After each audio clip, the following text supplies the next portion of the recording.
Capítulo 30 Visão final. A simplicidade da salvação. Como é simples a salvação! Tudo o que ela diz é que o que nunca foi verdadeiro não é verdadeiro agora e nunca o será. O impossível não ocorreu e não pode ter efeitos. E isso é tudo. Pode ser difícil aprender isso para qualquer pessoa que queira que isso seja verdadeiro. Só a falta de disponibilidade para aprender poderia tornar difícil essa lição tão fácil. Qual a dificuldade de se ver que o que é falso não pode ser verdadeiro, e que o que é verdadeiro não pode ser falso? Tu não podes mais dizer que não percebes diferenças entre o falso e o verdadeiro. Foi dito a ti exatamente como distinguir um do outro e exatamente o que fazer caso fiques confuso. Então, por que persistes em não aprender coisas tão simples? Há uma razão. Mas não a confundas com dificuldade nas coisas simples que a salvação te pede. Para aprender, ela ensina apenas o que é óbvio. Meramente passa de uma lição evidente à seguinte, em passos fáceis que te conduzem com gentileza de uma a outra sem qualquer esforço. Isso não pode te confundir, no entanto, estás confuso. Isso é assim porque de algum modo acreditas que o que é totalmente confuso é mais fácil de aprender e compreender. O que ensinaste a ti mesmo é um feito de aprendizado tão gigantesco que chega a ser, de fato, incrível. Mas o realizaste porque querias, e não interrompeste a tua diligência para julgá-lo difícil ou complexo demais para apreender. Ninguém que compreende o que aprendeste, como aprendeste cuidadosamente, e as dores pelas quais passaste para praticar e repetir as lições incessantemente, em todas as formas que podias conceber, poderia jamais duvidar do poder da tua capacidade de aprender. Não existe no mundo poder maior. O mundo foi feito por ele mesmo, agora não depende de nenhuma outra coisa. As lições que ensinaste a ti mesmo foram tão super aprendidas e fixadas, que elas se erguem como cortinas pesadas para obscurecer o simples e o óbvio. Não digas que não és capaz de aprendi-los. Pois o teu poder de aprender é forte o bastante para te ensinar que a tua vontade não é tua, os teus pensamentos não pertencem a ti mesmo, tu és um outro. Quem poderia insistir em que tais lições são fáceis? No entanto, aprendeste mais do que isso. Continuaste dando cada passo por mais difícil que fosse, sem reclamar, até que foi construído um mundo que se adequava a ti. E cada lição que constitui o mundo surgiu da primeira realização do aprendizado. Uma enormidade tal que a voz do Espírito Santo parece suave e quieta diante da magnitude desse feito. O mundo começou como uma lição estranha, suficientemente poderosa para fazer com que Deus fosse esquecido e seu filho alienado de si mesmo, exilado da casa onde o próprio Deus o estabeleceu. Tu, que ensinaste a ti mesmo que o Filho de Deus é culpado, não digas que não és capaz de aprender as coisas simples que a salvação te ensina. O aprendizado é uma capacidade que tu fizeste deste a ti mesmo. Ela não foi feita para fazer a vontade de Deus, mas para manter o desejo de que é possível opor-se a ela e estabelecer que uma vontade à parte é ainda mais real do que ela. E isso o aprendizado buscou demonstrar e tu aprendeste, pois foi para ensinar-te isso que ele foi feito. Agora, o teu antigo super-aprendizado permanece implacável diante da voz da verdade e te ensina que as suas lições não são verdadeiras. São por demais duras de se aprender, por demais difíceis de se ver e por demais opostas ao que é realmente verdadeiro. Apesar disso, tu as aprenderás, pois aprendi-las é o único propósito que o Espírito Santo vê em todo o mundo para a tua capacidade de aprender. As suas simples lições de perdão têm um poder muito maior do que as tuas, porque te chamam a partir de Deus e do teu ser. É essa a voz fraca, tão suave e quieta que não consegue erguer-se acima dos ruídos sem sentido de sons que não têm significado. Não foi vontade de Deus que o seu filho esquecesse. E o poder da sua vontade está na voz que fala por ele. Que lição irás aprender? Que resultado é inevitável, tão certo quanto Deus e muito além de qualquer dúvida e questionamento. É possível que o teu pequeno aprendizado, de estranho resultado e incrível dificuldade, possa medir-se com as simples lições que te estão sendo ensinadas a cada momento de cada dia, desde o início dos tempos e desde que o aprendizado foi feito. As lições a serem aprendidas são apenas duas. Cada uma tem o seu resultado em um mundo diferente. E cada mundo decorre com toda a segurança da sua fonte. O resultado certo da lição segundo a qual o Filho de Deus é culpado é o mundo que vês. É um mundo de terror e desespero. Tampouco existe nele esperança de felicidade. Não existe nenhum plano que possas fazer para a tua segurança que jamais venha a ter sucesso. Não existe alegria que possas buscar aqui e esperar achá-la. Entretanto, esse não é o único resultado que o teu aprendizado pode produzir. Por mais que possas ter superaprendido a tarefa que escolheste, a lição que reflete o amor de Deus é ainda mais forte. E aprenderás que o Filho de Deus é inocente e verás um outro mundo. O resultado da lição segundo a qual o Filho de Deus não tem culpa é um mundo no qual não existe medo e onde todas as coisas são iluminadas com esperança e cintilam como uma gentil amizade. Todas as coisas nada fazem senão apelar para ti pedindo, com suavidade, para serem tuas amigas e para que tu permitas que se unam a ti. E um chamado nunca fica sem ser ouvido, sem ser compreendido, ou deixa de ser respondido na mesma língua em que foi feito. E compreenderás que foi esse chamado que todas as pessoas e todas as coisas no mundo sempre fizeram, mas tu não tinhas percebido tal como era. E agora vês que estavas enganado. Foste enganado pelas formas nas quais o chamado estava escondido. E assim não o escutaste, e perdeste um amigo que sempre quis ser parte de ti. O suave apelo eterno de cada parte da criação de Deus ao todo é ouvido através de todo o mundo que essa segunda lição traz. Não existe coisa viva que não compartilhe da vontade universal de ser íntegra e de que tu não deixes de ouvir esse chamado. Sem a tua resposta, ela é abandonada para morrer, assim como foi salva da morte quando ouviste o seu chamado como o antigo chamado à vida e come com a qual ele conhece o seu amor. Mas só se o seu filho for inocente é que ele pode ser amor. Pois Deus teria sido medo, de fato, se aquele a quem ele criou inocente pudesse ser um escravo da culpa. O Filho perfeito de Deus lembra da sua criação. Mas na culpa ele se esqueceu do que realmente é. O medo de Deus decorre da lição segundo a qual o seu filho é culpado tanto quanto o amor de Deus tem que ser relembrado quando ele aprende a própria inocência. Pois o ódio não pode deixar de ser o pai do medo, e olha para o seu pai como para si mesmo. Como estás errado, tu que falhas em ouvir o chamado que ecoa através de cada aparente apelo para a morte, que canta por trás de cada ataque assassino e implora que o amor seja devolvido a um mundo moribundo. Tu não compreendes quem te chama além de cada forma de ódio, de cada chamado para a guerra. Entretanto, irás reconhecê-lo na medida em que dás a ele uma resposta na linguagem com a qual ele te chama. Ele aparecerá quando lhe tiveres respondido, e nele conhecerás que Deus é amor.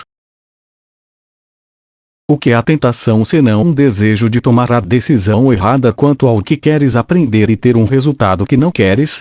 É o reconhecimento de que um estado mental indesejado vem a ser o meio pelo qual a escolha é reavaliada, um outro resultado visto como preferível. Estás enganado se acreditas que queres o desastre, a desunião e a dor. Não ouças o chamado para isso dentro de ti. Mas, ao contrário, escuta o chamado mais profundo que está além disso, apelando para a paz e para a alegria. E todo mundo te dará alegria e paz.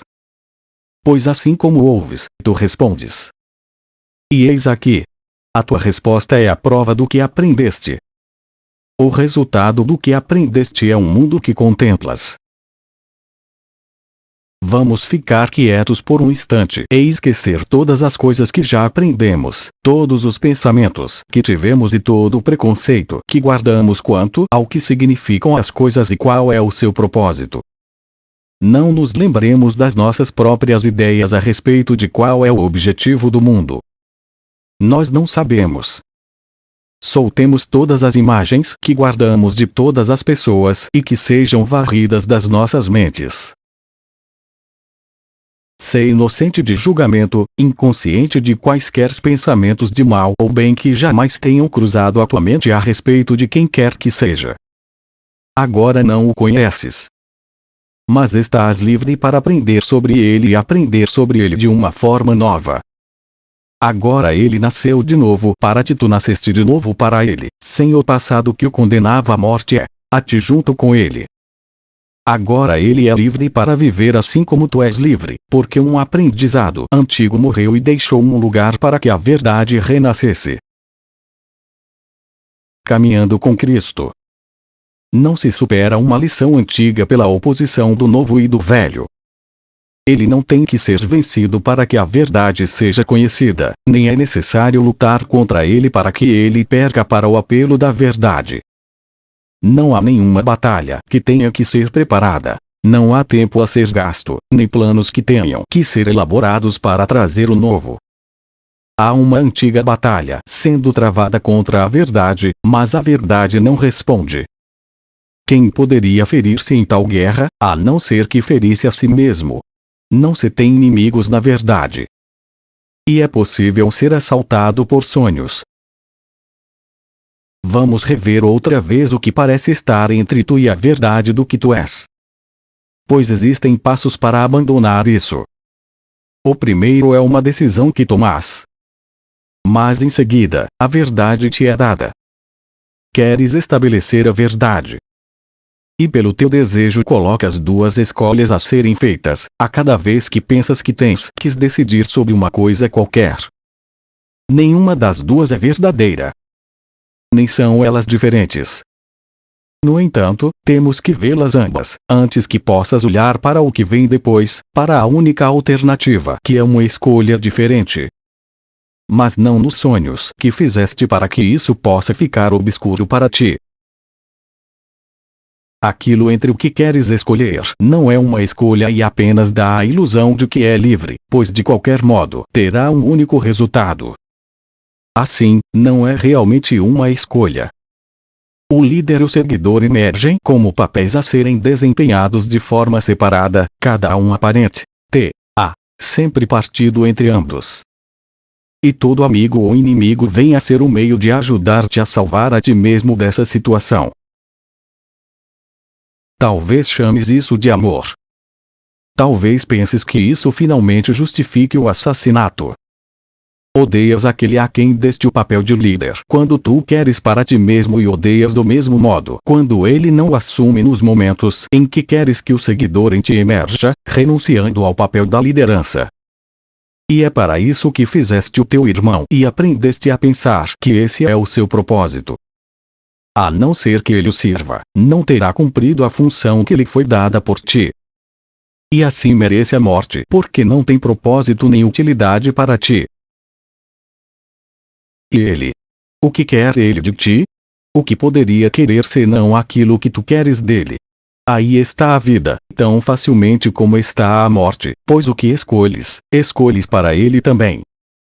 Tu lhe fazes dois apelos, assim como ele a ti. Entre esses dois existe escolha porque a partir daí há um resultado diferente. Se ele vai ser o líder ou o seguidor em relação a ti não importa, pois escolheste a morte. Mas se ele clama pela morte ou pela vida, pelo ódio ou pelo perdão e pela ajuda, o resultado não é o mesmo. Dá ouvidos a um e está separado dele e perdido. Mas ouve outro e te unes a ele, e na tua resposta acha-se a salvação. A voz que ouves nele não é senão a tua própria, que vês uma imagem de ti mesmo e ouves a tua voz solicitando o que tu queres. Antes de responderes, faze uma pausa e pensa nisso. A resposta que dou ao meu irmão é o que eu estou pedindo. E o que aprendo sobre ele é o que aprendo a respeito de mim. Então, vamos aguardar um instante em quietude, esquecendo tudo o que pensamos que ouvimos, lembrando-nos de quanto nós não sabemos. esse irmão nem nos conduz, nem nos segue, mas caminha ao nosso lado na mesma estrada. Ele é como nós, tão próximo ou distante do que queremos quanto permitimos estar. Nada ganhamos que ele não ganhe conosco, e regredimos se ele não avança. Não tomes a sua mão com raiva, mas com amor, pois no seu progresso avalias o teu. Nós vamos pela estrada, separados a não ser que tu mantenhas a salvo ao teu lado. Porque ele é o teu igual no amor de Deus, serás salvo de todas as aparências e responderás ao Cristo que te chama. Aquieta-te e escuta. Não penses pensamentos antigos. Esquece as lições sombrias que aprendeste a respeito deste Filho de Deus que te chama. Cristo apela para todos com igual ternura, sem ver líderes ou seguidores, ouvindo apenas uma resposta para todos. Porque ele ouve uma única voz, não pode ouvir uma resposta diferente daquela que ele deu quando Deus o apontou como seu único filho. Fica bem quieto por um instante. Vem sem nenhum pensamento que tenhas aprendido antes e põe de lado todas as imagens que fizeste. O velho sucumbirá diante do novo sem a tua oposição ou intenção. Não haverá nenhum ataque contra as coisas que pensaste que eram preciosas e necessitavam de cuidado. Não haverá nenhuma agressão ao teu desejo de ouvir um chamado que nunca foi feito. Nada irá ferir-te nesse lugar santo, ao qual vens para ouvir em silêncio e aprender a verdade sobre o que realmente queres. Não te será pedido para aprender nada mais do que isso. Mas à medida em que o ouvires, compreenderás que apenas necessitas vir sem os pensamentos que não quiseste que nunca foram verdadeiros. Perdoa o teu irmão por todas as aparências, que não são senão antigas lições que ensinaste a ti mesmo sobre o pecado em ti. Ouve apenas o seu apelo por misericórdia e liberação de todas as imagens amedrontadoras que ele mantém do que ele é e do que tu não podes deixar de ser. Ele tem medo de caminhar contigo e pensa que talvez um pouco mais para trás ou um pouco adiante seria um lugar mais seguro para ele. É possível progredir e se pensas o mesmo, avançando somente quando ele dá um passo atrás, e regredindo quando ele segue adiante. Pois assim esqueces a meta da jornada, que é apenas decidires caminhar com ele de modo que nenhum dos dois conduza nem siga. Assim, esse é um caminho pelo qual vos ides juntos, não sozinhos. E nesta escolha o resultado do aprendizado muda, pois Cristo renasceu para vós. Um instante passado sem as tuas antigas ideias a respeito de quem é o teu grande companheiro e do que ele deveria estar pedindo, será suficiente para permitir que isso aconteça. E perceberás que o seu propósito é igual ao teu. Ele pede pelo que queres, e necessita da mesma coisa que tu. Ela talvez tome uma forma diferente nele, mas não é a forma que respondes. Ele pede e tu recebes, pois vieste apenas com um propósito: aprenderes que amas o teu irmão com amor de irmão. E como um irmão, o seu pai tem que ser o mesmo que o teu, assim como ele é como tu és na verdade. Juntos, a vossa herança conjunta é relembrada e aceita por ambos. Sozinhos, ela é negada a ambos. Não está claro que enquanto ainda insistes em conduzir ou seguir, pensas que caminhas sozinho, sem ninguém a teu lado. Essa é a estrada que não leva a lugar nenhum, pois a luz não pode ser dada enquanto tu caminhas sozinho, e assim não podes ver qual é o caminho que segues. E assim há confusão e um senso de dúvida interminável à medida em que titubeias para trás e para frente na escuridão e na solidão. Entretanto, tudo isso não passa de aparências do que na verdade é a jornada e de como deve ser feita.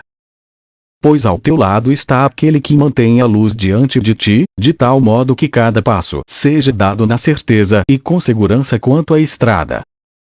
Uma viseira, de fato, pode obscurecer a tua vista, mas não pode fazer com que o caminho em si mesmo se torne escuro. E aquele que caminha contigo tem a luz. Aqueles que acusam a si mesmos. Só aqueles que se acusam condenam. À medida em que te preparas para fazer uma escolha que terminará em resultados diferentes, há em primeiro lugar uma coisa que tem que ser super aprendida. Ela tem que vir a ser uma resposta habitual tão típica para tudo o que fizeres, que venha a ser a tua primeira resposta a todas as tentações e a todas as situações que ocorram. Aprende isso e aprende bem, pois é aqui que o atraso da felicidade é diminuído por uma quantidade de tempo que nem sequer podes compreender. Nunca odeias o teu irmão pelos seus pecados, mas só pelos teus. Qualquer que seja a forma que os seus pecados pareçam tomar, ela só obscurece o fato de que acreditas que são teus e portanto merecem um ataque justo. Porque deveriam os seus pecados ser pecados, se não acreditasses que não poderiam ser perdoados em ti? Porque seriam reais nele, se tu não acreditasses que eles são a tua realidade. E porque os atacas em toda a parte a não ser porque odeias a ti mesmo. És tu um pecado? Respondes sim toda vez que atacas, pois através do ataque afirmas que és culpado e tens que dar, assim como mereces. E o que podes merecer senão aquilo que és? Se não acreditasses que mereces o ataque, jamais poderia te ocorrer atacar qualquer outra pessoa. Porque deverias? Qual seria o ganho para ti? Qual poderia ser o resultado para que o quisesses? E como poderia o assassinato te trazer benefício? Os pecados estão nos corpos. Eles não são percebidos nas mentes. Não são vistos como propósitos, mas como ações. Os corpos agem, as mentes não. E, portanto, é preciso que o corpo seja culpado pelo que faz. Ele não é visto como uma coisa passiva que obedece aos teus comandos e nada faz por conta própria. Se tu és pecado, és um corpo, pois a mente não age. E o propósito tem que estar no corpo e não na mente. O corpo tem que agir por conta própria e motivar a si mesmo. Se tu és pecado, trancas a mente dentro do corpo e dás o propósito que lhe é devido à casa que lhe serve de cadeia, a qual atua no lugar dela. Um carcereiro não segue ordens, mas executa ordens em relação ao prisioneiro. No entanto, o corpo é prisioneiro, não a mente. O corpo não tem pensamentos a pensar. Não tem poder de aprender, de perdoar, de escravizar. Ele não dá nenhuma ordem que a mente tenha que cumprir, nem estabelece condições que ela tenha que obedecer. Ele mantém na prisão apenas a mente que voluntariamente quer aí habitar. Adoece a pedido da mente que quer vir a ser sua prisioneira. E envelhece e morre porque essa mente está doente dentro dele. Só o aprendizado causa mudança. E assim o corpo, onde não pode ocorrer nenhum aprendizado, jamais poderia mudar a não ser que a mente preferisse que o corpo mudasse em suas aparências para se adequar ao propósito dado por ela. Pois a mente pode aprender e é lá que todas as mudanças são feitas. A mente que pensa que é um pecado não tem senão um propósito. Que o corpo seja a origem do pecado para mantê-la na cadeia que escolheu e guarda e que a retém como um prisioneiro adormecido diante dos cães ameaçadores do ódio e do mal, da doença e do ataque, da dor e da idade, do pesar e do sofrimento. Aqui são preservados os pensamentos de sacrifício, pois aqui reina a culpa e essa ordena que o mundo seja como ela, um lugar onde nada pode achar misericórdia, nem sobreviver à devastação do medo, exceto no assassinato e na morte. Pois aqui tu és feito pecado e o pecado não pode habitar no que é alegre e livre, pois eles são os inimigos que o pecado tem que matar. Na morte o pecado é preservado e aqueles que pensam que são um pecado têm que morrer pelo que pensam que são. Vamos ficar contentes porque verás aquilo que acreditas e te foi dado mudar o que acreditas. O corpo apenas seguirá. Ele jamais pode conduzir-te aonde não queres estar. Ele não guarda o teu sono, nem interfere com o teu despertar. Liberta o teu corpo da prisão e não verás ninguém como prisioneiro daquilo que escapaste. Não irás querer manter na culpa os inimigos escolhidos por ti, nem guardar aqueles que pensas que são teus amigos, acorrentados à ilusão de um amor mutável. Os inocentes liberam em gratidão pela própria liberação. E o que vem mantém a sua liberdade fora do aprisionamento e da morte. Abre a tua mente para a mudança e não existirá nenhuma penalidade antiga que possa ser cobrada do teu irmão ou de ti. Pois Deus disse que não há nenhum sacrifício que possa ser pedido e não há nenhum sacrifício que possa ser feito. Existe uma escolha que tens o poder de fazer quando tiveres visto as alternativas reais. Até que esse ponto seja alcançado, não tens escolha e não podes fazer nada além de decidir como farás a melhor escolha para enganar a ti mesmo outra vez. Esse curso não tenta ensinar mais do que o fato de que o poder de decisão não pode estar na escolha de diferentes formas daquilo que ainda é a mesma ilusão e o mesmo equívoco. Todas as escolhas no mundo dependem disso. Tu escolhes entre tu e o teu irmão e ganharás tanto quanto ele perderá, e o que perdes é o que é dado a ele. Como isso é totalmente oposto à verdade, quando todo o propósito da lição é ensinar que o que o teu irmão perde, tu perdeste e o que ele ganha é o que é dado a ti. Ele não deixou os seus pensamentos. Mas tu esqueceste a sua presença e não recordaste o seu amor. Nenhum atalho no mundo pode conduzir a ele e nenhuma meta mundana pode ser una com a sua. Que estrada em todo o mundo conduzirá para o que está dentro, quando todas as estradas foram feitas para separar a jornada do propósito que ela não pode deixar de ter, a não ser que não passe de um fútil vagar. Todas as estradas que conduzem para longe do que tu realmente és te conduzirão à confusão e ao desespero.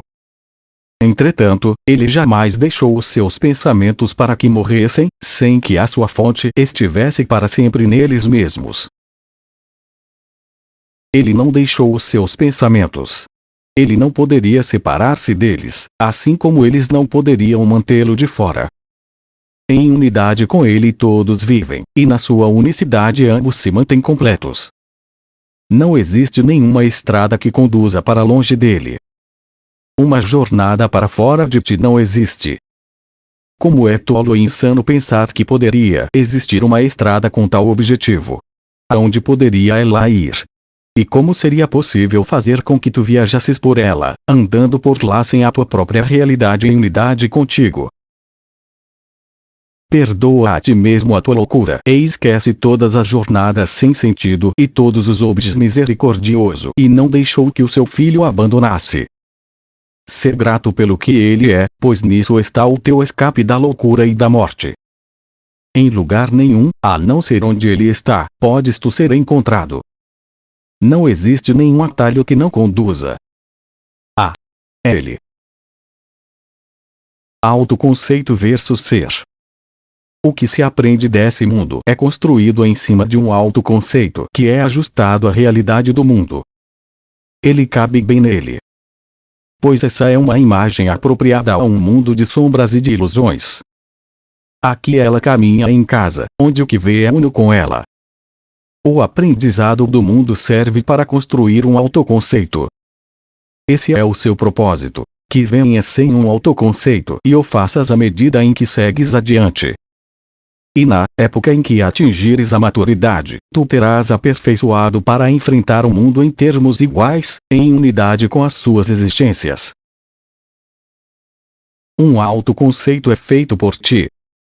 Ele não tem absolutamente qualquer semelhança contigo. É um ídolo feito para tomar o lugar da tua realidade como filho de Deus. O autoconceito que o mundo quer ensinar não é o que aparenta ser. Pois ele é feito para servir a dois propósitos, apenas um dos quais a mente é capaz de reconhecer. O primeiro apresenta a face da inocência, o aspecto que é ensinado. É essa face que sorri e cativa, e até mesmo parece amar. Ela busca companheiros e às vezes olha com pena para os que sofrem e às vezes oferece alívio. Acredita que é boa dentro de um mundo mau. Esse aspecto pode ter raiva, pois o mundo é ruim e não é capaz de prover o amor e o abrigo que a inocência merece. E assim, frequentemente, essa face se banha de lágrimas pelas injustiças que o mundo faz para com aqueles que querem ser generosos e bons. Esse aspecto nunca ataca em primeiro lugar. Mas a cada dia, uma centena de pequenas coisas constituem pequeno abuso. A face da inocência que o autoconceito veste com tanto orgulho pode tolerar o ataque em autodefesa, pois não é fato bem conhecido que o mundo trata com dureza a inocência indefesa. Ninguém que faça um retrato de si mesmo omite essa face, pois tem necessidade dela. O outro lado, ele não quer ver. Entretanto, é aqui que o aprendizado do mundo fixou seus olhares, pois é aqui que a realidade do mundo é estabelecida para garantir que o ídolo perdure. Por baixo da face da inocência há uma lição que o autoconceito tem como finalidade ensinar. É uma lição sobre um deslocamento terrível e um medo tão devastador que a face que sorri na superfície tem que olhar para longe disso para sempre, para não perceber a traição que ela oculta. Isso é o que a lição ensina. Eu sou essa coisa que fizeste de mim, olhando para mim tu és condenado devido ao que eu sou. A esse autoconceito o mundo sorri com aprovação, pois ele garante que os caminhos do mundo sejam mantidos a salvo e aqueles que caminham por eles não escaparão. Aqui está a lição central que garante que o teu irmão está eternamente condenado. Pois agora o que és passa a ser o seu pecado. Para isso não há perdão possível. Já não mais importa o que ele faz, pois o teu dedo acusador aponta para ele sem vacilar e é mortal em seu objetivo. Ele aponta para ti também, mas isso é mantido no que ainda é mais profundo, na névoa abaixo da face da inocência. E nesses túmulos amortalhados todos os seus pecados e os teus são preservados e mantidos na escuridão aonde não podem ser percebidos como erros, o que a luz segura self-concept versus self. Infelizmente o jogo de palavras não pode ser mantido pois dificultaria a compreensão do significado. Mente mostraria. Tu não podes ser acusado pelo que és, tampouco podes mudar as coisas que ele te faz fazer. O teu irmão, portanto, é o símbolo dos teus pecados para ti, e tu silenciosamente, mas ainda assim com urgência incessante, ainda condenas o teu irmão pela coisa odiosa que tu és. Conceitos são aprendidos. Eles não são naturais. A parte do aprendizado, não existem. Eles não são dados, portanto, têm que ser feitos. Nenhum deles é verdadeiro e muitos vêm de imaginações febris, quentes de ódio e de distorções nascidas do medo. O que é um conceito senão um pensamento para o qual aquele que o faz dá um significado que lhe é próprio? Conceitos mantêm o mundo. Mas não podem ser usados para demonstrar que o mundo é real. Pois todos são feitos dentro do mundo, nascidos na sua sombra, crescendo pelos seus caminhos e finalmente amadurecidos em seu pensamento. Eles são ideias de ídolos, pintados com os pincéis do mundo, que não podem fazer nenhum único retrato que represente a verdade. Um autoconceito não tem significado, pois ninguém aqui pode ver para que serve e portanto não é capaz de retratar o que ele é. Mesmo assim, todo o aprendizado que o mundo dirige começou e terminou com o simples objetivo de ensinar-te esse conceito de ti mesmo para que escolhas seguir as leis desse mundo e nunca busques ir além das suas estradas nem compreender o modo como vês a ti mesmo. Agora, o Espírito Santo tem que achar um modo para ajudar-te a ver que esse autoconceito tem que ser desfeito, se é que queres que alguma paz seja dada à tua mente. Tampouco pode ele ser desaprendido, a não ser através de lições que tenham o objetivo de te ensinar que és uma outra coisa. Pois de outro modo, te seria pedido que trocasses aquilo em que agora acreditas pela perda total do ser, e terror ainda maior surgiria em ti. Assim, o plano de lições do Espírito Santo é organizado em passos fáceis nos quais, embora algumas vezes possa haver um certo desconforto e alguma aflição, não há uma quebra do que foi aprendido, apenas uma retradução do que parece ser a evidência a favor disso. Vamos considerar, então, que prova existe de que és o que o teu irmão fez de ti. Pois mesmo que ainda não percebas que é isso o que pensas, com certeza a essa altura já aprendeste que te comportas como se fosse assim. Por acaso ele reage por ti? E ele sabe exatamente o que iria acontecer. Ele é capaz de ver o teu futuro e ordenar, antes que ele venha, o que deverias fazer em cada circunstância. Ele tem que ter feito o mundo assim como a ti para poder ter toda essa ciência prévia das coisas que virão. Que sejas o que o teu irmão fez de ti parece muito improvável. Mesmo que ele tivesse feito isso, quem te deu a face da inocência? É essa a tua contribuição. Quem é, então, o tu que a fez? E quem é enganado por toda a tua bondade e a ataca tanto? Vamos esquecer a tolice do conceito e meramente pensar nisso. Existem duas partes no que pensas que és. Se uma foi gerada pelo teu irmão, quem estava lá para fazer a outra? E de quem é preciso esconder alguma coisa? Se o mundo é mau, ainda assim não há necessidade de esconder de que tu és feito. Quem está lá para ver? E o que necessitaria de defesa, a não ser o que é atacado? Talvez a razão pela qual esse conceito tenha que ser mantido na escuridão seja o fato de que, na luz, aquele que não pensaria que ele é verdadeiro seria tu. E o que aconteceria com o mundo que vês, se todas as suas construções básicas fossem removidas? O teu conceito do mundo depende desse autoconceito. E ambos desapareceriam, se qualquer um deles fosse posto em dúvida. O Espírito Santo não busca empurrar-te ao pânico. Portanto, ele meramente pergunta se poderia levantar apenas uma pequena questão. Há alternativas para essa coisa que não podes deixar de ser. Poderias, por exemplo, ser a coisa que escolheste que o teu irmão fosse. Isso desloca o autoconceito de algo que é totalmente passivo e pelo menos abre caminho para uma escolha ativa e para algum reconhecimento de que alguma interação tem que ter entrado nisso. Existe alguma compreensão de que escolheste por ambos, e o que ele representa tem um significado que foi dado por ti. Isso mostra também um vislumbre da lei da percepção, segundo a qual o que vês reflete o estado da mente de quem percebe. Contudo, quem foi que fez a escolha em primeiro lugar? Se és aquilo que escolheste que o teu irmão fosse, existiram alternativas entre as quais escolher, e alguém tem que ter decidido em primeiro lugar qual delas escolher e qual abandonar. Embora esse passo ofereça ganhos, ainda não levanta uma questão básica. Alguma coisa tem que ter se passado antes desses autoconceitos. E alguma coisa tem que ter feito o aprendizado que os fez surgir.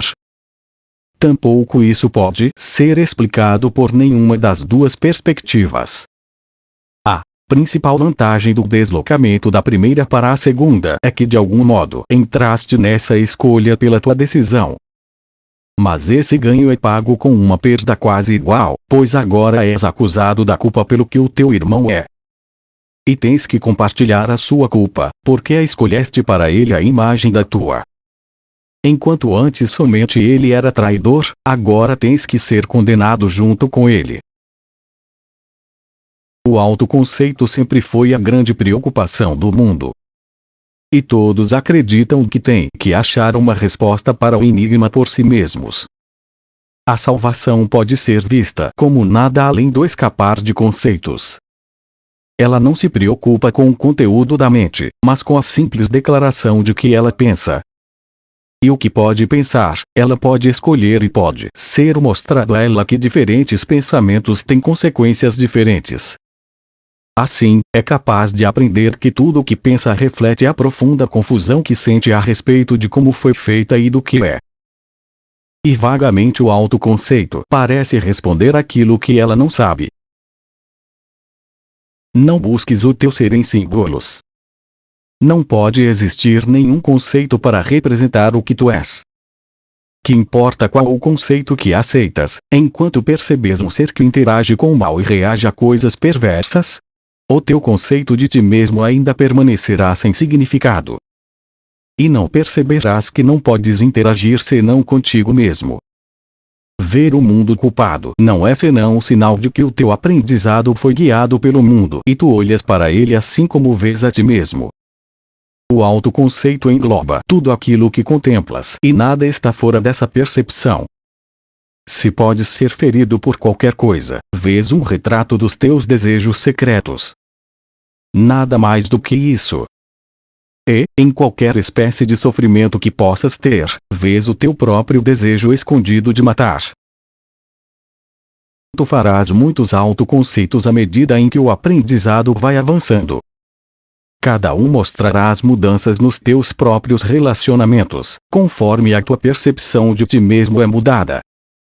Haverá uma certa confusão cada vez que houver um deslocamento, mas que sejas grato pelo fato de que o aprendizado do mundo está afrouxando o controle que tem sobre a tua mente. E tenha certeza e sejas feliz na confiança de que ele afinal desaparecerá e deixará a tua mente em paz. O papel do acusador aparecerá em muitos lugares e sob muitas formas. E cada uma parecerá estar acusando a ti. Entretanto, não tenhas medo de que ele não seja desfeito. O mundo não é capaz de ensinar nenhuma imagem de ti, a não ser que tu queiras aprendi-las.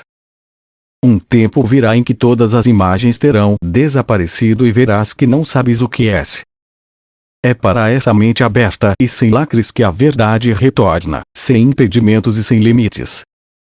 Ali, onde os autoconceitos foram postos de lado, a verdade é revelada exatamente como é. Quando todos os conceitos tiverem sido erguidos à dúvida e ao questionamento, e quando tiverem sido reconhecidos como tendo sido feitos com base em hipóteses que não podem fazer face à luz, então, a verdade está livre para entrar no seu santuário, limpa e livre de culpa. Não há declaração que o mundo tenha mais medo de ouvir do que essa. Eu não sei o que sou, portanto, não sei o que estou fazendo, onde estou ou como olhar para o mundo ou para mim mesmo. Entretanto, é aprendendo isso que nasce a salvação. E o que tu és te falará de si mesmo. O reconhecimento do Espírito. Vês a carne ou reconheces o Espírito? Não é possível nenhuma transigência entre os dois. E um é real, o outro tem que ser falso, porque o que é real nega o seu oposto. Não existe nenhuma escolha na visão, exceto essa. O que decides em relação a isso define tudo o que vês e pensas que é real e mantens como verdadeiro. Dessa única escolha depende todo o teu mundo, pois aqui estabeleceste o que tu és, carne ou espírito na tua própria crença. Se escolhes a carne, jamais escaparás ao corpo como tua própria realidade, pois escolheste que queres assim. Mas escolhe o espírito e todo o céu se inclina para tocar os teus olhos e abençoar a tua vista santa, para que não mais possas ver o mundo da carne exceto para confortar e curar e abençoar. A salvação é desfazer. Se escolhes ver o corpo, contemplas um mundo de separação, de coisas que não são relacionadas entre si e acontecimentos que não fazem absolutamente nenhum sentido. Esse aparece e desaparece na morte. Aquele está condenado ao sofrimento e à perda. E ninguém é exatamente como era um instante antes e nem será como é agora daqui a um instante. Quem poderia ter confiança quando tanta mudança é vista, pois quem poderia ser digno se não passa de pó? A salvação é o desfazer de tudo isso. A constância surge na vista daqueles cujos olhos a salvação liberou da contemplação do custo da manutenção da culpa, porque escolheram soltá-la em vez de mantê-la. A salvação não pede que vejas o espírito e não percebas o corpo. Ela meramente pede que essa seja a tua escolha. Pois podes ver o corpo sem ajuda, mas não compreendes como contemplar o mundo a parte dele. É o teu mundo que a salvação vai desfazer e te deixará ver um outro mundo, que os teus olhos jamais poderiam achar. Não te preocupes com a forma como isso pôde acontecer. Não compreendes como o que vês surgiu à tua vista. Pois se compreendesses, já teria desaparecido. O véu da ignorância cobre o mal e o bem e tem que ser ultrapassado para que ambos possam desaparecer, de tal modo que a percepção não ache nenhum lugar para se esconder. Como se faz isso? Não se faz absolutamente nada. O que poderia haver dentro do universo que Deus criou que ainda tivesse que ser feito? Só na arrogância poderias conceber que tens que aplainar o caminho para o céu. A ti é dado um meio através do qual podes ver o mundo que irá substituir aquele que fizeste. Seja feita a tua vontade. No céu assim como na terra, isso é para sempre verdadeiro. Não importa onde acreditas que estejas, nem o que pensas que tem que ser realmente a verdade a respeito de ti mesmo. O que olhas não faz diferença, nem o que escolhes pensar, sentir ou desejar. Pois o próprio Deus disse: seja feita a tua vontade. E consequentemente ela é feita para ti. Tu, que acreditas que podes escolher ver o Filho de Deus como queres que ele seja, não te esqueças que nenhum conceito de ti mesmo poderá opor-se à verdade do que tu és. Desfazer a verdade seria impossível. Mas conceitos não são difíceis de mudar. Uma única visão, claramente vista, que não se adequa ao retrato tal como era percebido antes, mudará o mundo para olhos que aprendem a ver porque o autoconceito terá sido mudado. És invulnerável? Então o mundo, no teu modo de ver, não pode causar dano. Perdoas?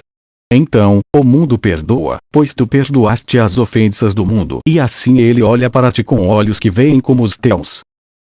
És um corpo. Nesse caso, o mundo todo é percebido como traidor e disposto a matar. És um espírito, sem a morte e sem a promessa da corrupção e a mancha do pecado sobre ti mesmo. Nesse caso, o mundo é visto como estável, inteiramente digno da tua confiança. Um lugar feliz no qual se descansa por algum tempo, onde nada precisa ser temido, mas apenas amado. Quem não é bem-vindo para aquele que é benigno de coração? E o que poderia ferir o que é verdadeiramente inocente? Seja feita a tua vontade, tu, santa criança de Deus. Não importa se pensas que estás na terra ou no céu. O que em sua vontade o teu Pai quer de ti não pode mudar nunca. A verdade em ti permanece tão radiante quanto uma estrela, tão pura quanto a luz, tão inocente quanto o próprio amor. E tu? És digno de que seja feita a tua vontade. A visão do Salvador. Aprender é mudar. A salvação não busca usar meios tão estranhos ao teu pensamento que não te possam ser úteis, nem fazer mudanças que não sejas capaz de reconhecer. Conceitos são necessários enquanto dura a percepção e mudar os conceitos é tarefa da salvação. Pois ela tem que lidar com contrastes, não na verdade, que não tem oposto e não pode mudar. Nos conceitos desse mundo, os culpados são maus, os bons são inocentes. E ninguém aqui deixa de fazer um conceito de si mesmo no qual conta com o bom para lhe perdoar o mal. Tampouco confia no bom de qualquer pessoa, acreditando que o mal deve estar escondido atrás, pronto para atacar. Esse conceito enfatiza a traição e a confiança vem a ser impossível. Nem poderia ele mudar enquanto percebes o mal em ti. Não poderás reconhecer os teus pensamentos maus enquanto vês qualquer valor no ataque. Tu os perceberás algumas vezes, mas não os verás sem significado. E assim eles vêm em forma amedrontadora, com o conteúdo ainda oculto, para abalar o teu pobre conceito de ti mesmo e torná-lo ainda mais negro com ainda outro crime. Não podes dar a tua inocência a ti mesmo, pois estás por demais confuso acerca de ti. Mas caso um irmão desponte na tua vista como totalmente digno de perdão, então o teu conceito de ti mesmo é totalmente mudado. Os teus pensamentos maus terão sido perdoados junto com os seus, porque não permitiste que nenhum deles te afetasse. Não mais escolhes ser o sinal do mal e da culpa no teu irmão. E à medida em que dás a tua confiança para o que é bom nele, tu dás para o que é bom em ti. Em termos de conceitos, é dessa forma que o vês como mais do que apenas um corpo, pois o que é bom nunca é o que o corpo parece ser. As ações do corpo são percebidas como vindas da parte mais baixa de ti mesmo e assim dele também.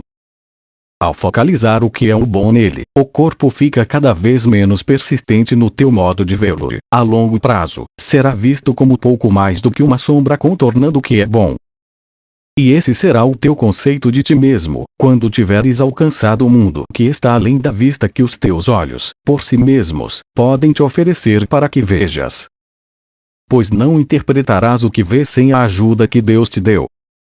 E no seu modo de ver, existe um outro mundo. Tu vives naquele mundo tanto quanto nesse. Pois ambos são conceitos de ti mesmo, que podem ser alternados, mas nunca conjuntamente mantidos. O contraste é muito maior do que pensas, pois amarás esse conceito de ti mesmo, porque ele não foi feito apenas para ti. Nascido como uma dádiva para alguém que não foi percebido como o teu próprio ser, ela te foi dada. Pois o teu perdão, oferecido a ele, agora foi aceito por ambos. Tem fé naquele que caminha contigo de forma que o conceito amedrontador que tens de ti mesmo possa mudar. E olha para o que é bom nele de modo que possas não te assustar com os teus pensamentos maus, porque eles não anuviam o que tu vês nele. E tudo o que essa alteração requer é que estejas disposto que essa feliz mudança ocorra. Nada além disso é pedido. Em nome dela, lembra-te do que o conceito de ti mesmo que mantens agora te trouxe em seu rastro, e dá boas-vindas ao alegre contraste que te foi oferecido. Estende a tua mão para que possas ter a dádiva do perdão benigno que ofereces àquele, cuja necessidade de perdão é exatamente a mesma que a tua. E permite que o teu cruel conceito de ti mesmo seja mudado para outro, aquele que traz a paz de Deus. O conceito de ti mesmo que agora mantens garantiria que a tua função aqui permanecesse para sempre sem ser realizada e sem ser cumprida. E assim ele te condena a uma amarga sensação de profunda depressão e futilidade. No entanto, ele não precisa ser fixo, a não ser que escolhas mantê-lo além da esperança de ser mudado e guardá-lo estático e oculto dentro da tua mente. Em vez disso, entrega-o àquele que compreende as mudanças das quais ele necessita para permitir que sirva a função que te foi dada para te trazer paz, para que possas oferecer paz de modo a tê-la como tua. As alternativas estão em tua mente para serem usadas e tu podes ver a ti mesmo de outro modo. Não preferirias olhar para ti mesmo como alguém que é necessário à salvação do mundo, ao invés de ser um inimigo da salvação? O autoconceito se ergue como um escudo, uma barricada silenciosa diante da verdade e esconde-a da tua vista. Todas as coisas que vês são imagens, porque olhas para elas como por uma barreira que diminui a tua vista e deturpa a tua visão de tal forma que nada contemplas com clareza. A luz se afasta de tudo o que vês. Na melhor das hipóteses, vislumbras uma sombra do que está além. Na pior, apenas olhas a escuridão e percebes os frutos das imaginações aterrorizadoras que vêm de pensamentos de culpa e conceitos nascidos do medo. E o que vês é o inferno, pois o medo é o inferno. Tudo que te é dado é para a liberação. A vista, a visão e o guia interior, todos te conduzem para fora do inferno com aqueles que amas a teu lado e o universo junto com eles. Contempla o teu papel dentro do universo. A cada parte da verdadeira criação o Senhor do amor e da vida confiou toda a salvação da miséria do inferno. E a cada um ele permitiu a graça de ser um salvador para as pessoas santas especialmente confiadas ao seu cuidado. E isso ele aprende quando, pela primeira vez, olha para um irmão do mesmo modo como olha para si mesmo e nele vê o espelho de si mesmo. Assim o conceito que ele fazia de si mesmo é deixado de lado, pois nada permanece entre a sua vista e aquilo que ele olha, para julgar o que contempla. E nesta única visão ele vê a face de Cristo e compreende que olha para todos ao contemplar esse. Pois há luz onde antes havia escuridão, e agora o véu foi erguido da sua vista. O véu sobre a face de Cristo, o medo de Deus e da salvação, e o amor pela culpa e pela morte, são todos nomes diferentes para um único erro. Que existe um espaço entre tu e o teu irmão, mantido à parte através de uma ilusão de ti mesmo que o mantém afastado de ti, tu afastado dele. A espada do julgamento é a arma que dás à ilusão de ti mesmo para que ela possa lutar para guardar o espaço que mantém o teu irmão distante e desocupado pelo amor. Entretanto, enquanto seguras essa espada, tens que perceber o corpo como o que tu és, pois estás fadado a permanecer separado da vista daquele que segura o espelho para uma outra perspectiva do que ele é e, portanto, do que tu tens que ser. O que é a tentação senão o desejo de permanecer no inferno e na miséria? E o que isso poderia fazer surgir senão uma imagem de ti mesmo que pode ser miserável e permanecer no inferno e na tormenta? Quem aprendeu a ver o seu irmão não deste modo salvou-se e é, portanto, um salvador para os outros. A todos Deus confiou todas as pessoas, porque um salvador parcial seria alguém apenas parcialmente salvo. As santas pessoas que Deus deu a ti para salvar são apenas todos aqueles que encontras ou contemplas sem saber quem são, todos aqueles que viste por um instante e esqueceste e aqueles que conheceste há muito tempo e aqueles que ainda irás encontrar, os esquecidos e os ainda não nascidos. Pois Deus te deu o seu Filho para que tu o salves de todos os conceitos que ele jamais manteve. Apesar disso, enquanto desejas permanecer no inferno, como poderias ser o salvador do Filho de Deus? Como conhecerias a sua santidade enquanto vês a parte da tua? Pois a santidade é vista através de olhos santos que olham para a inocência interior e assim esperam vê-la em toda parte. E assim eles a fazem emergir em cada um que contemplam, para que ele possa ser aquilo que esperam dele. Essa é a visão do Salvador. Que ele veja a sua inocência em todas as pessoas que contempla e veja a sua própria privação em todos os lugares. Ele não mantém nenhum conceito de si mesmo entre os seus olhos calmos e abertos e aquilo que vê. Ele traz a luz ao que contempla para que o possa ver como realmente é.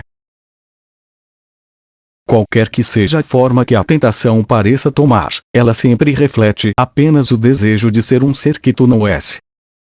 E desse desejo surge um conceito, ensinando que és essa coisa que desejas ser. Ele permanecerá como o teu conceito de ti mesmo até que o desejo que o gerou como um pai já não seja valorizado. Mas enquanto tu aprecias, contemplarás o teu irmão à semelhança do ser que é a imagem do desejo nascido de ti. Pois o ato de ver não pode senão representar um desejo, porque não tem o poder de criar. Entretanto, ele pode olhar com amor ou olhar com ódio, dependendo apenas da tua simples escolha de querer unir-te ao que vês ou manter-te à parte separado. A visão do Salvador é tão inocente em relação ao que é o teu irmão, quanto é livre de qualquer julgamento feito em relação a ti. Ela não vê passado algum em ninguém. E assim serve a mente totalmente aberta, não anuviada por velhos conceitos e preparada para olhar apenas para aquilo que o presente mantém. Ela não pode julgar porque não conhece. E reconhecendo isso meramente pergunta: qual é o significado do que eu contemplo? Então é dada a resposta. E a porta é mantida aberta para que a face de Cristo brilhe sobre aquele que pede, em inocência, para ver além do véu das velhas ideias e dos antigos conceitos por tanto tempo apreciados e mantidos contra a visão de Cristo em ti. Assim sendo, sê vigilante contra a tentação, lembrando-te de que não passa de um desejo, insano e sem significado, de fazer de ti mesmo uma coisa que não és. E pensa igualmente nessa coisa que sérias em vez disso. É algo feito de loucura, dor e morte, uma coisa de traição e negro desespero, de sonhos fracassados sem nenhuma esperança remanescente, a não ser morrer e terminar o sonho do medo. É isso o que é a tentação, nada mais do que isso. É possível ser difícil decidir contra isso. Considera o que é a tentação e vê as alternativas reais entre as quais tu escolhes. Existem apenas duas. Não sejas enganado pelo que aparenta ser muitas escolhas. Existe o céu ou o inferno e dentre os dois só escolhes um. Não permitas que a luz do mundo, dada a ti, seja escondida do mundo. Ele necessita de luz, pois é de fato escuro e homens se desesperam porque a visão do Salvador é detida e o que vem é morte. Seu Salvador está contemplando-os com olhos que não foram abertos, sem conhecer e sem ser conhecido. E eles não podem ver enquanto ele não os olha com olhos que veem e não lhes oferece o perdão junto com seu próprio. É possível que tu, a quem Deus diz, libera o meu filho, sejas tentado a não escutar, quando aprendes que és aquele para quem ele pede liberação. E o que, a não ser isso, esse curso quer ensinar? E o que, a não ser isso, existe para aprenderes? Escolhe outra vez. A tentação tem uma lição a ensinar em todas as suas formas, sempre que ocorre. Ela quer persuadir o Santo Filho de Deus de que ele é um corpo, nascido no que tem que morrer, incapaz de escapar à sua fragilidade e limitado ao que o corpo ordena que ele sinta. O corpo estabelece os limites do que ele pode fazer. Seu poder é a única força que ele tem. O que ele apreende não pode exceder o alcance diminuto do corpo. Quererias ser assim, se Cristo te aparecesse em toda a sua glória pedindo-te apenas isso. Escolhe outra vez se queres tomar o teu lugar entre os salvadores do mundo, ou se queres permanecer no inferno e lá manter os teus irmãos. Pois ele veio e ele está pedindo isso. Como fazes a escolha? Como isso é explicado facilmente? Sempre escolhes entre a tua fraqueza e a força de Cristo em ti. E o que escolhes é o que pensas que é real.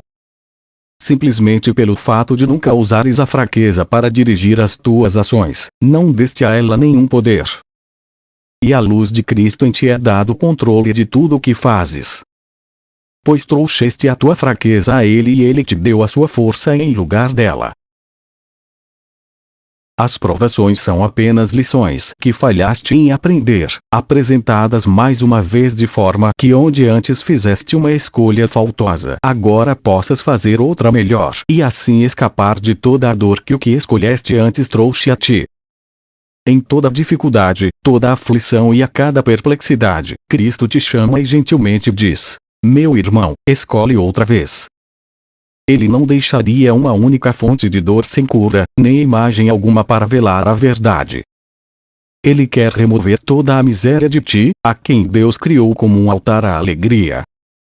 Ele não te deixaria sem consolo, sozinho em sonhos do inferno, mas quer liberar a tua mente de todas as coisas que escondem a sua face de ti. A sua santidade é a tua porque ele é o único poder que é real em ti. A sua força é a tua porque ele é o ser que Deus criou como seu único filho. As imagens que fazes não podem prevalecer contra o que o próprio Deus quer que sejas. Portanto, nunca tenhas medo da tentação, mas a vejas como é, uma outra chance de escolher outra vez e permitir que a força de Cristo prevaleça em qualquer circunstância e em qualquer lugar onde antes havias erguido uma imagem de ti mesmo. Pois o que aparenta esconder a face de Cristo é impotente diante da sua majestade e desaparece diante da sua vista santa. Os salvadores do mundo, que veem como ele, são simplesmente aqueles que escolhem a sua força em vez de suas próprias fraquezas, vistas à parte dele. Eles redimirão o mundo, pois estão unidos em todo o poder da vontade de Deus. E a sua vontade é apenas aquilo que é a vontade de Deus. Portanto, aprende o hábito feliz de responder a toda tentação de perceber a ti mesmo como fraco e miserável com estas palavras: eu sou como Deus me criou. O Filho de Deus nada pode sofrer. E eu sou seu filho. Assim é a força de Cristo convidada a prevalecer, substituindo todas as tuas fraquezas com a força que vem de Deus e que nunca pôde falhar. E assim os milagres são tão naturais quanto o medo e a agonia pareciam ser, antes que a escolha pela santidade fosse feita. Pois nesta escolha as falsas distinções desaparecem, as alternativas ilusórias são postas de lado e não se deixa nada para interferir com a verdade. Tu és como Deus te criou e assim é cada coisa viva que contemplas independentemente das imagens que vês. O que contemplas como doença e dor, como fraqueza, sofrimento e perda, não é senão a tentação de perceber a ti mesmo como sendo indefeso e estando no inferno. Não cedas a isso e verás toda a dor, sob qualquer forma e onde quer que ocorra, simplesmente desaparecer como a névoa diante do sol. Um milagre veio para curar o Filho de Deus e fechará porta aos seus sonhos de fraqueza, abrindo caminho para sua salvação e liberação. Escolhe outra vez o que queres que ele seja, lembrando-te de que cada escolha que fazes estabelece a tua própria identidade, assim como tu a verás e acreditarás que é. Não me negues a pequena dádiva que peço, quando, em troca, eu coloco aos teus pés a paz de Deus e o poder de trazer essa paz a cada um que vaga no mundo incerto, solitário e com medo constante. Pois te é dado unir-te a Ele através do Cristo, em te retirar o véu que lhe cobre os olhos e permitir que ele olhe para o Cristo em si mesmo. Meus irmãos na salvação, não deixem de ouvir a minha voz e de escutar as minhas palavras. Eu nada peço senão a tua própria liberação. Não existe lugar para o inferno dentro de um mundo cuja beleza pode ainda ser tão intensa e tão abrangente que apenas um passo o separa do céu. Aos teus olhos cansados eu trago a visão de um mundo diferente, tão novo, tão limpo e fresco, que esquecerás a dor e a tristeza que viste antes. Entretanto, essa é uma visão que tens que compartilhar com todas as pessoas que vês, pois, de outro modo, não a contemplarás. Dar essa dádiva é a forma de fazê-la tua. E Deus determinou, em benignidade amorosa, que ela fosse tua. Vamos ficar contentes porque podemos caminhar pelo mundo e achar tantas oportunidades de perceber outra situação onde a dádiva de Deus pode mais uma vez ser reconhecida como nossa. E assim todos os vestígios do inferno, os pecados secretos e os ódios escondidos desaparecerão. E toda a beleza que eles ocultavam aparecerá como os gramados do céu aos nossos olhos para erguer-nos bem acima das estradas espinhosas pelas quais viajamos antes que Cristo aparecesse. Ouçam-me, meus irmãos, ouçam e unam-se a mim. Deus determinou que eu não pudesse chamar em vão e na certeza de Deus eu descanso contente. Pois vos ouvireis e escolhereis outra vez. E nesta escolha todos serão libertados.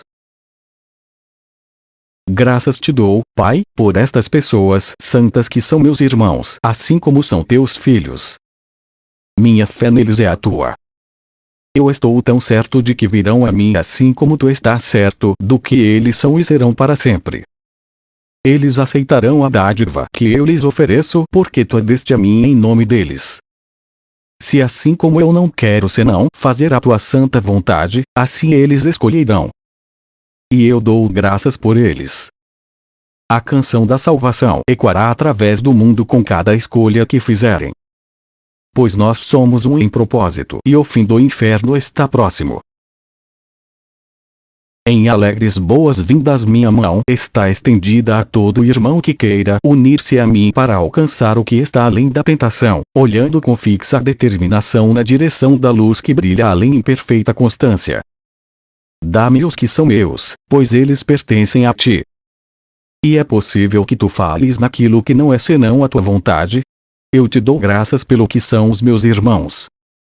E à medida em que cada um elege unir-se a mim, a canção de agradecimento da terra para o céu cresce e os diminutos fios dispersos de melodia vêm a ser um único coro que abrange todo o mundo redimido do inferno, que dá graças a ti.